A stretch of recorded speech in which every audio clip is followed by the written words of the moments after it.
loogu baaqay bulshaya hayragiduma bilaabo sarakaca sacab kusoo dhowow janalkeena kubadda cagta noqo qofka ugu horeeya ee daawada muuqaaladeena cusub sheerna hanaga ilmaamina qodobada aad ku maqli doontaan hadduu sareeyo ka dhiga waxaa ka mid noqon doona falfardi oo daaha ka qaaday aragtidiisa ku aadan dib u dhigista kulanka adag ee El Clasico Lionel Messi oo ammaan kala duulacay daafaca kooxda Liverpool ee Virgil van Dijk waxaan diyaar u ahay inaan u ciyaaro Arsenal Ozil oo fariin u diray macallin Unai Emery maanta oo shaaca ka qaaday wadada kaliya ee Manchester United kaga guuleysan karto kooxda Liverpool Allegri oo ka jawaab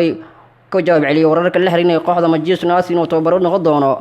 bartilmaameedkii Manchester United oo heshiis afka la gaaray koox ka mid ah kooxaha ka dhisan waa kooxdii halkay ka dhisan tahay barnaamijka kaga bogo tababaraha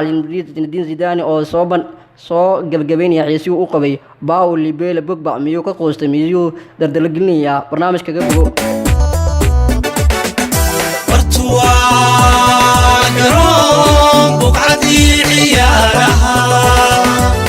barbaartii la soo xulay tartan loogu baaqay bulshaya hayragiduma bilaabo sarakaca sacab waxaan diyaar u ahay inaan u ciyaaro Arsenal Ozil oo fariin u diray Unai Emery xidiga reer Jarmal ee kooxda Arsenal Mesut Ozil ayaa xaqiijiyay inuu diyaar u yahay inuu ka qayb qaato kulamada soo aadan ee ciyaaraysa kooxdiisa Gunners dhinaca kale Mesut Ozil ayaa xusay inuu aad u niyadjabsanaa xilli ciyaareedkii la soo dhaafay sabab la xiriirta inuusan caawinin kooxdiisa reer London ee Arsenal xilli ciyaareedkan 31 jirka reer Jarmal ayaa ka jira xaalad adag markii uu qorshihiisa kooxda ka saaray macalinka reer Spain ee Unai Emery Mesut Ozil ayaa ciyaaray xilli ciyaareedkii kaliya 2 kulan halka Unai Emery uu ka soo tagay adeegiisa dhammaan kulmadii la soo dhaafay iyadoo saxaafadda Ingiriiska ay cadeysay in macalinka reer Spain uu doonayo inuu gabi ahaanba ka taqaluso xidiga reer Germany laakiin iyadoo taasi ay jirto haddana Mesut Ozil ayaa wuxuu rajeynayaa inuu ka ciyaaro kooxda Arsenal isagoo xidigan uu doonayo inuu leen abka kooxda Arsenal uu xajiisto Ozil waxa lagu xasuustaa inuu hore u soo maray kooxda Real Madrid ee ka dhashay horyaalka Spain halka Ozil oo qaranka Jarmalka gabi ahaanba uu iskaga fadhiistay xaalad asiga dhankiisa soo wajahday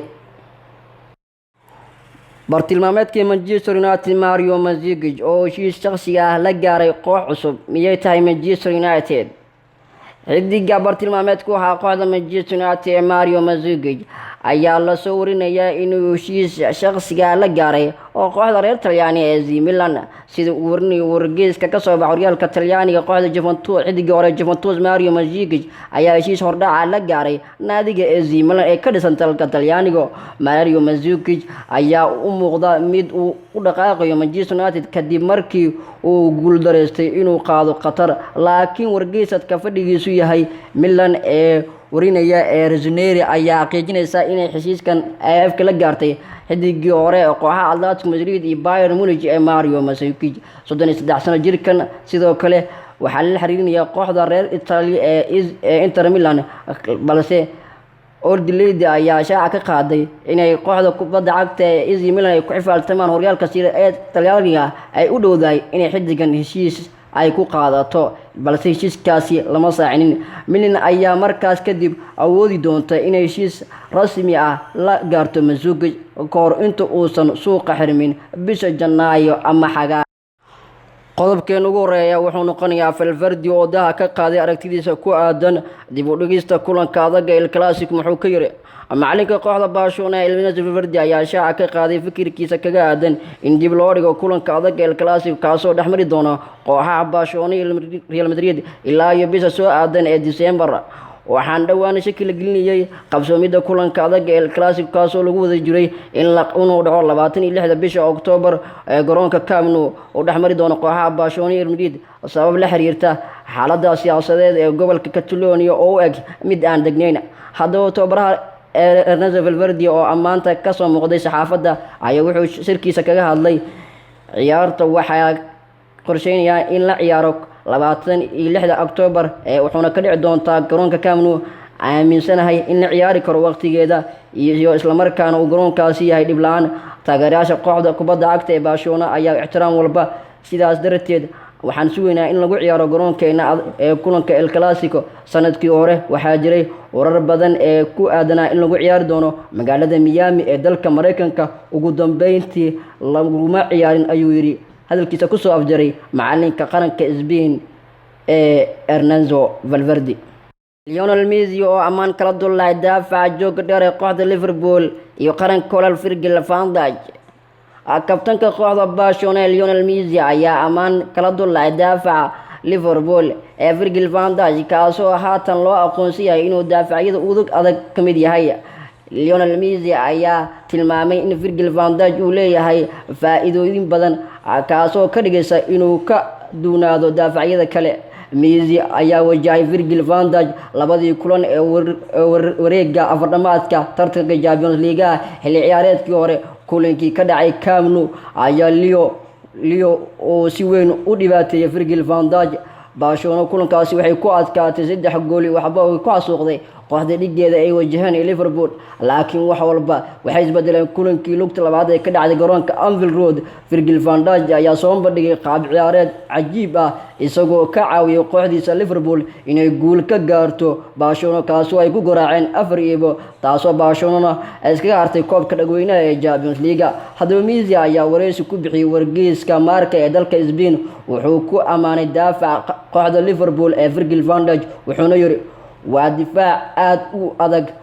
badan yahay, waxaa jira inuu daafacan yahay mid aan la dhaafi karin. Messi oo kaftamaya ayaa wuxuu hadalkiisa kusoo gabagabeeyay, laakiin wuxuu leeyahay awood aad u xoog badan.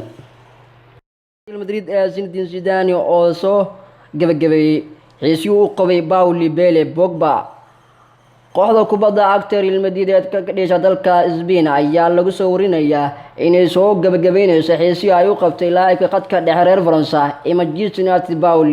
Pogba. Xiddiga reer Faransa ayaa la xiriirinayo inuu u dhaqaaqi doono caasimadda Spain suuqii xagaagan la soo dhaafay, laakiin shuruuda aan la aqbali karin oo ciyaaryahankan hore Juventus loogu soo bandhigay ayaa keenay inuu sii joogo garoonka Old Trafford, halkaas oo ka qaatay dhowr dhaawacyo oo kala duwan. Sida ay warinayso warsidaha Don Balon, macalinka kooxda Real Madrid ee Zinedine Zidane ayaa u muuqda inuu lumiyay xiisii uu u qabay xiddigan, wuxuu hadda si firfircoon u raadinayaa beddelkiisa. Wararka waxaa intaasi ay ku darayaan in waxyaabaha ka hor istaagay wadahadallada ay ahaayeen qiimaha Manchester United ay ku raadinayso Paul Pogba oo ah 180 milyan oo euro oo u dhiganta 156 milyan oo Gini. Qiimahaas oo ah mid madaxweynaha Real Madrid Florentino Perez uusan diyaar u ahayn inuu kala kulmo ciyaaryahan kasta. Waxaa la rumaysan yahay in Real Madrid ay haatan u weecan doonto xiise ay u qabaan 24 sano jirka khadka dhexe kooxda Lazio ee Sergio Milinkovic oo u ciyaara kooxda Lazio, kaasoo u aragto inuu la mid yahay adeega laacibka reer Manchester United ee Paul Pogba, laakiin lagu heli karo qiimo macquul ah oo aan aad u badnayn. maanta oo shaaca ka qaaday wadada kaliya ee Manchester United kaga guuleysan karo kooxda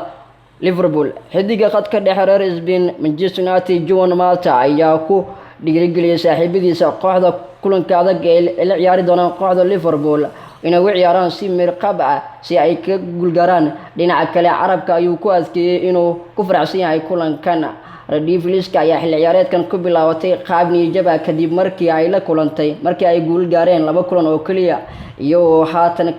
dhanka liiska kaga jira kaalinta 12aad, waxayna ay ka heleen kulmadii ay ciyaareen 9 dhibcood oo kaliya, waxayna 2 dhibcood oo kaliya u jiraan kooxda Everton, taasi oo fadhisa booska loogu laabto horyaalka First Division-ka. Kooxda uu hogaaminayo tababare Ole Gunnar Solskjaer ayaa kulankii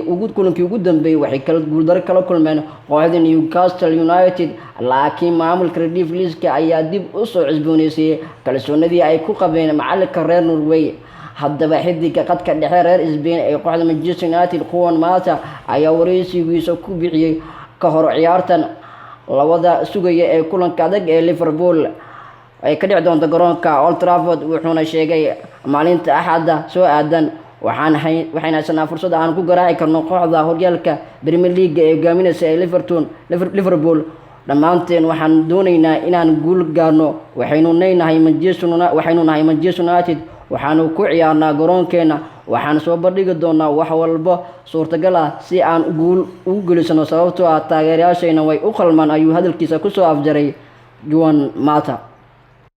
Allegri oo ka jawaab celiyay wararka la xiriiraya shaqada tababarka ee kooxda Manchester United macalinka qaranka Talyaaniga macalinkii hore ee kooxda Juventus Massimiliano Allegri ayaa ka jawaab celiyay wararka la xiriiraya shaqada tababarka ee kooxda Manchester United tababaraha reer Talyaani ee Massimiliano Allegri ayaa cadeeyay inuusan weli diyaar u ahayn inuu macalin ka noqdo horyaalka Premier League dalka England oo 52 jirkan la xiriiriyay xilligan inuu hogaamiyo kooxda Manchester United shaqada tababarka ee Manchester United maadaama macalinka reer Norway ee Ole Gunnar Solskjaer uu kooxda ku hogaamiyay natiijooyin aan caadi ahayn ilaa iyo haatan ka ciyaaran xilli ciyaareedkan Red Devils ayaa waxay ku nooshahay xilli ciyaareedkii ugu xumaa marka loo eego natiijooyin ahaan iyo qaab ciyaareed ahaanba iyagoo haatan dhanka liiska kala sareynta kaga jira horyaalka Premier League kaalinta 12aad waxayna ka heleen kulamadii ay soo ciyaareen 9 dhibcood oo kaliya waxayna 2 dhibcood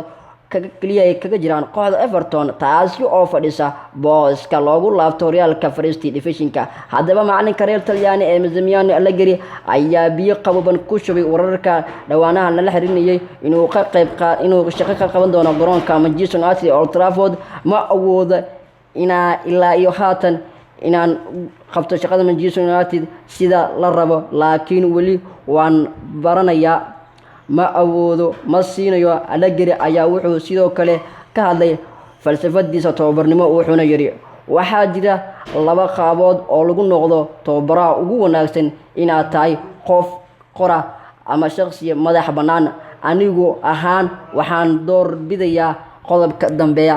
sidaa daraadeed waxaan maqlaa wax ka badan intaan ku hadlo oo kaliya